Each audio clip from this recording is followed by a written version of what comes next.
Small business is the backbone of our economy, the country's economic engine. It helps raise people out of poverty and brings jobs to the youth. The National Development Plan is predicting that by 2030, SMMEs will generate 90% of the 11 million new jobs aimed for. So what is the best election outcome for this important sector? Joining us to discuss this is Small Business Development Minister Lindiwe Zulu, Usumuzi Sibanda, Chairperson of the African Diaspora Forum, and Steve Skosana, Secretary General of NAFCOC. Welcome, all three of you. Let me start off with you, Minister. I mean, when you hear about those in this sector, those operating in the sector, they complain about the red tape, it's still happening, that they're not getting adequate funding, that they've been pushed out of business by others and more impressive competition. Why is it still facing so many problems? It will face so many problems, basically because if we look at supporting small businesses, it's not about just the small businesses themselves, it's the overall support from an infrastructure point of view, from accessing the market to accessing finance, the usual things that small and medium enterprises talk about. That is why our department is structured in such a way that the first and most important thing that we need to do is to understand where are these SMMEs we are talking about? Who are these SMMEs that we're talking about? What are the real needs that the SMMEs need? And I think 5 years down the line, we know exactly. Because you promised that you would crush the red tape, and there are a lot of complaints that government is delaying paying these small businesses, which obviously will crumble after that. How have you improved that?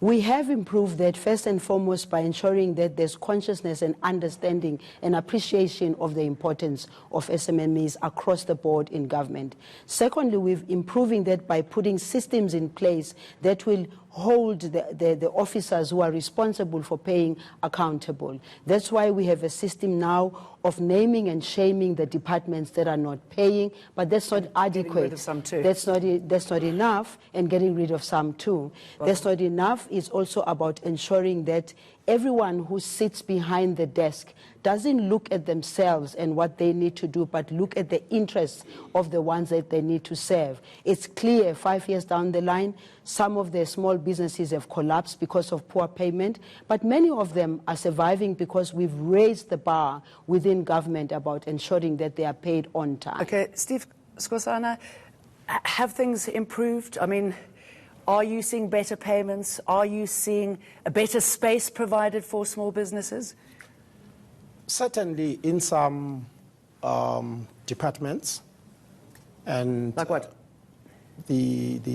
Some of the departments pay very on time. Mm-hmm. Within 30 days? Within 30 days.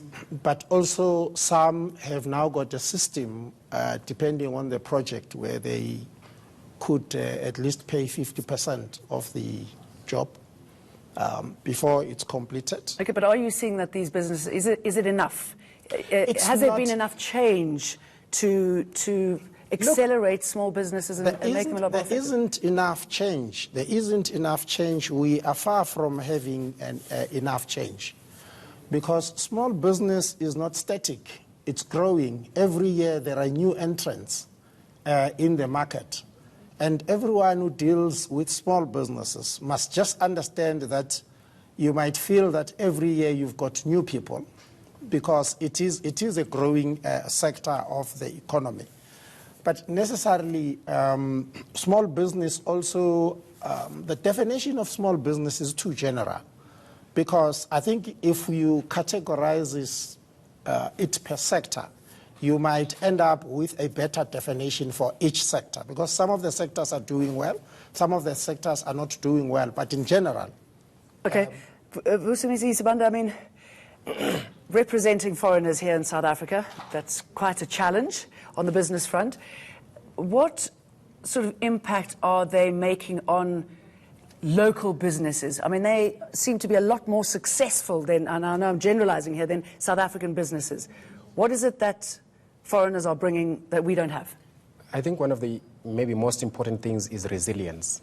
Now, I say resilience as maybe a scarce skill that, maybe the minister here and, the department may begin to look at, in the sense that, the majority of the migrants that operate these small businesses come in an environment where they do not have government support because they cannot qualify for these grants, and they've got an almost generally hostile environment, where, for example, they are easily targeted, attacked so many times, and sometimes their property is looted, but they manage to stand up again on their feet and continue to do business. So I think there is that resilience as a skill, and the mere fact that ordinarily, we have got scarce skills, and entrepreneurs maybe coming in as people that come with millions of money to invest, and the small businesses, are people that, are not catered for in any way, but they get into a market or an environment where they start from scratch, and they are able, to group themselves, they are able to approach, manufacturers or wholesalers and buy in bulk and manage to support each other and manage to provide after-sales services like, operating late, and they manage also to extend, small credit, to the residents. So that becomes a skill that I think, locals can basically learn from, to say, look, I think if we realize that, selling on credit, there is a principle where a lot of people basically say, I can't sell on credit. Do you go into I mean, for example, to an ordinary shop like Pick and Pay and buy on credit? No. So that is the difference. That is the edge, to understand that when you are closer to people, what is it that you want to offer that will give you an edge, over the big... What has been learnt from foreigners? I mean, they've been incredibly successful just plugging into all sectors of our economy, haven't they? I like the being resilient, because it is a fact that many a times they've been thrown into the dungeon, their products being taken away, their shops being looted, being burned down, and unfortunately we're sorry that we even lose lives in that process. I recall, I think Vusi would recall, that quite a while back when I started, one of the things I said was that as Africans, because I was taking it from a broader perspective, and I was thinking that people come all the way from up there, right up down there, and they still survive. And I said that it's important for us to try and see where we can learn from each other, share with each other, find out from the foreign nationals, for instance, what is it that makes them to be successful. And I know that in our communities, many a times, there's lots of things that are being said that, no, they are successful because they come with money, and I know that many of them come with absolutely nothing, and they support each other and they work with each other. So that's lesson number one that we can learn from them. Lesson number two is they connect to each other. They support each other. If you go to different communities where they are, you find that they support each other. You can see that even when their shops are being looted and everything, you can see they come together. And now here, Jenny, we're talking about people who are legal, people who are operating legally, because I believe we must separate between those who come illegally into the country and begin to operate illegally, and we think that the law must take its course when it comes to that. But overall, I've met with them, from the Somalis to all of them, to the Ethiopians, in their organized formations. We've met with them. We have, as a department, said, let's see how we can help each other, because some of them actually are almost South African citizens, some of them have got the right papers, some of them are not illegal. So we need to separate the two. How do we encourage better collaboration? Firstly, learning those lessons, better collaboration between South African small businessmen, women, and foreigners.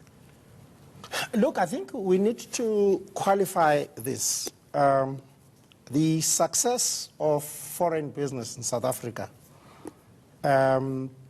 has got to do with their resilience, and I agree with that.